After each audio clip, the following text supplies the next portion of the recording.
Most people think grass-fed means no grain and open pasture. If that's what you believe, you could be getting misled at the store, because that's not required. And I'll explain the number one trick brands use. Let me be crystal clear before the comments start flying. I'm not saying every grass-fed product is fake. I'm saying the word grass-fed on a package does not automatically guarantee the picture in your head. Cows roaming open green fields, never seeing grain, and living a clean, natural life. Marketing sells you that mental image. The label often doesn't. And this isn't just a random hot take. This exact grass-fed scam conversation is trending hard across short-form platforms right now. There are posts literally saying, most beef labeled grass-fed is not what people think it is. That term has loopholes, and that the USDA no longer enforces a strict definition. Whether you agree or not, millions of people are now suspicious of this one word, and that's why you're seeing grass-fed as a scam clips everywhere. So here's what you're going to get in this video.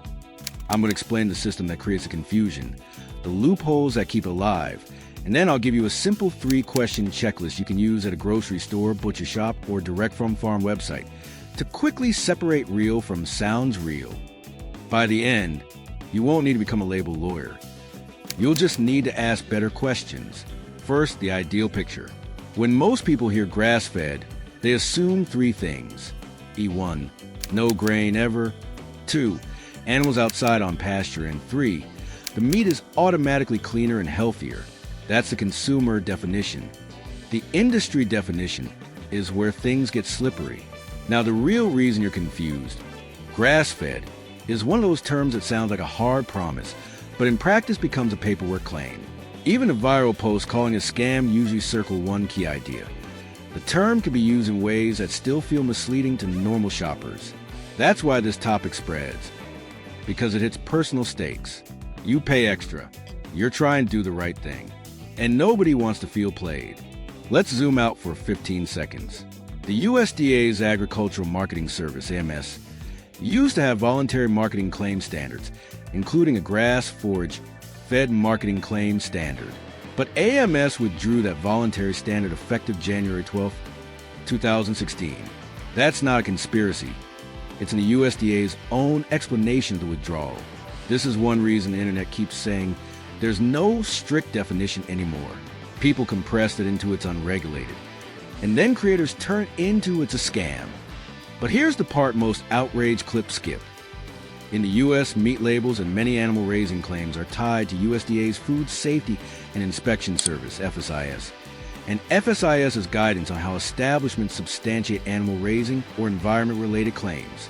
In plain English, companies are expected to have documentation, so the claim is truthful and not misleading.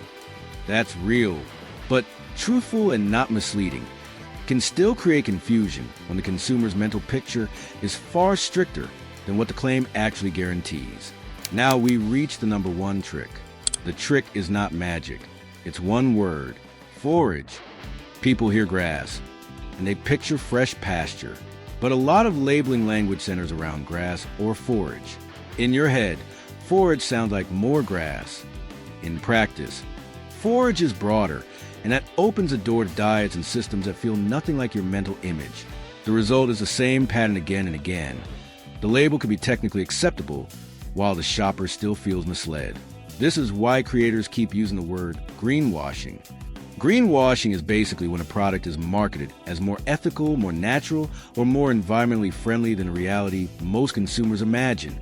And the most dangerous kind is when it's not a blatant lie, when it's technically true, but emotionally misleading. That's the exact type of deception that spreads on social media, because it creates outrage and it feels plausible. Now, let's make this painfully practical.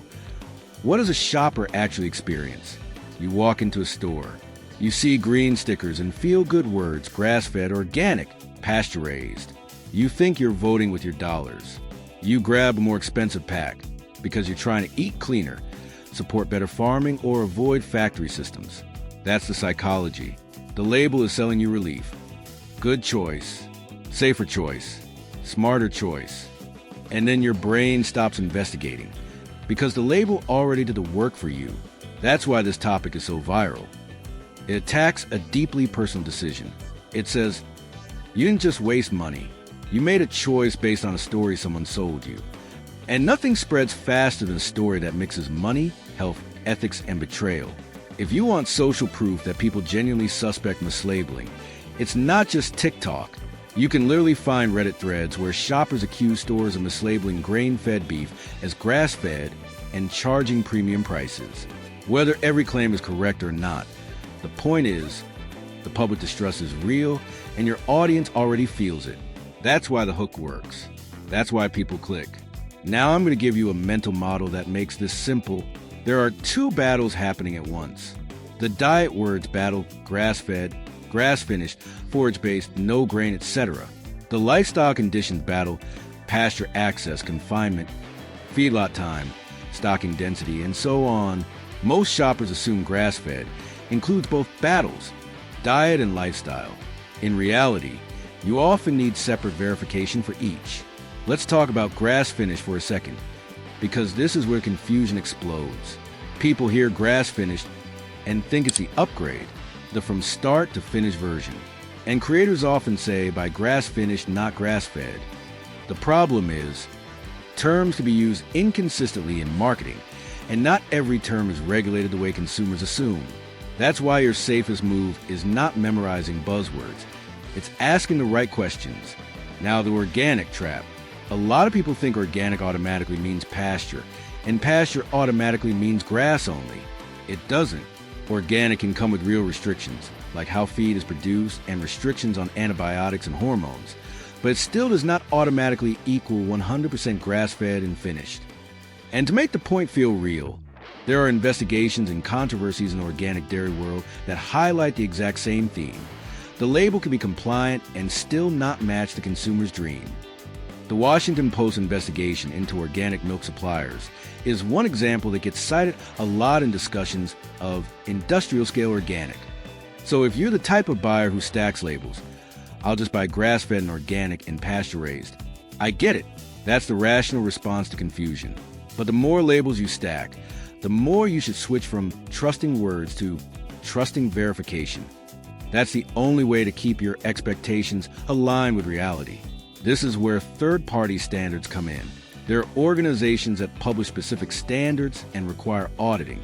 For example, the American Grass-Fed Association standards include things like a 100% grass diet from weaning to harvest and raised on pasture without confinement. You don't have to worship any one seal, but you should understand the difference between a word anyone can print and a standard someone audits. And just to keep this balanced, even third-party certifications aren't magic. Certifications cost money. Some small regenerative farms don't carry them even if they farm with integrity. That's why the end game is not memorize logos. The end game is ask questions that force clarity. Now let's address one more thing that always pops up when this conversation trends. If grass-fed is so clean, why we still see recalls or contamination headlines? Because grass-fed is not a force field. A label doesn't remove all food safety risk. For example, FSIS posted a recall alert for Forward Farms grass-fed ground beef due to possible E. coli O26 contamination. That doesn't mean grass-fed is dangerous. It means you still need normal food safety practices, and you should never confuse a raising claim with guaranteed safety. Okay, now we get to part one promised. The simple, practical checklist. Here are the 3 questions that cut through 80% of the noise. Question number 1. Is it 100% grass-fed and finished? Any grain ever at any stage? Don't accept vibes. Get a direct answer. If the answer is vague, that's data. If the answer is clear, you're already ahead of 90% of shoppers. Question number 2. Were the animals ever sent to a feedlot, yes or no? This is the lifestyle conditions battle. People assume grass-fed means never feedlot. Don't assume, ask. Question number 3. Who verifies this claim? Third-party certification or only internal documentation? If a brand says we meet X standard, ask who audited it. If a local farmer says, come see the farm, that can also be verification, just a different kind. The point is, move from slogan to proof. And if you're thinking this is too much, I just want to buy dinner, here's the relief. This video isn't to stress you out, it's to give you control. The system is confusing because it benefits from confusion. Because confusion lets feel-good words sell premium prices. But once you stop buying words and start buying verified practices, you'll shop calmer, not more anxious. So here's the new mindset. Don't ask, is this label good? Ask, what exactly does this label guarantee and who checked it? That one shift protects your money, your health goals, and your ethics. And if you want a part 2, I'll break down the next 2 labels people argue about the most, pasture-raised and product of USA, because those are also hot topics in the US labeling world. If you want that, comment the word part 2 and tell me which label confuses you most.